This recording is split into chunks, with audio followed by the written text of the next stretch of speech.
कभी कभी कोई खबर या कोई हेडलाइन एक पहेली जैसी होती है। उसे समझने के लिए ना उसके टुकड़े टुकड़े करके देखना पड़ता है। आज हम बिल्कुल यही करने वाले हैं, यूजीसी के नए दिशा निर्देशों को लेकर हो रहे एक बड़े विरोध के साथ। चलिए इस पूरे मामले को समझते हैं। तो इस पूरी कहानी के, इस पूरे मामले के दिल में क्या है? एक शब्द, विरोध। तो चलिए देखते हैं कि ये टकराव आखिर है किसके बीच और क्यों है। और यही वो सुराग है, वो हेडलाइन है जिसे हम आज समझने की कोशिश करेंगे। UGC protest upon guidelines 2026। चलिए एक एक करके इसे खोलते हैं। तो ये जो संघर्ष है, ये असल में दो पक्षों के बीच का टकराव है। एक तरफ है यूजीसी जो कुछ नए नियम, कुछ नए कानून लाना चाहती है, और दूसरी तरफ जाहिर है वो लोग हैं जो इसके सख्त खिलाफ हैं। तो सवाल उठता है कि इस कहानी के मुख्य खिलाड़ी, मतलब मेन प्लेयर्स, कौन हैं? आखिर ये टकराव है किसके बीच? चलिए जानते हैं। तो सबसे पहले बात करते हैं पहले खिलाड़ी की, यूजीसी।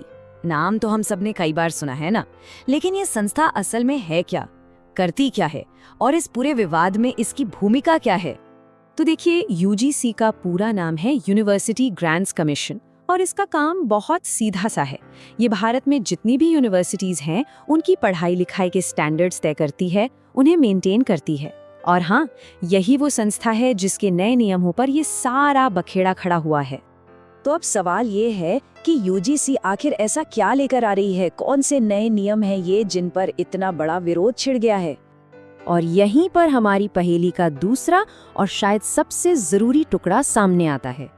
ये गाइडलाइंस 2026।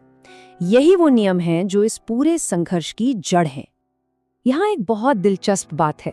देखिए, ये जो दिशानिर्देश है ये 2026 में लागू होने हैं, मतलब अभी लागू हुए नहीं है। इसका सीधा मतलब ये है कि ये जो विरोध हो रहा है ये भविष्य में आने वाले नियमों के लिए अभी से शुरू हो गया है। एक तरह से ये एक प्रीएम्प्टिव एक्शन है। अब सवाल ये है कि इन गाइडलाइंस का मतलब क्या होता है। देखिए, जब यूजीसी जैसी कोई संस्था दिशा निर्देश लाती है तो उसका मकसद होता है स्टैंडर्ड सेट करना, कुछ नए बदलाव लाना, या फिर पॉलिसी को रेगुलेट करना। मतलब ये वो नियम है जो तय करेंगे कि आगे चीजें कैसे चलेंगी। तो अब हमारे सामने तस्वीर काफी हद तक साफ हो गई है।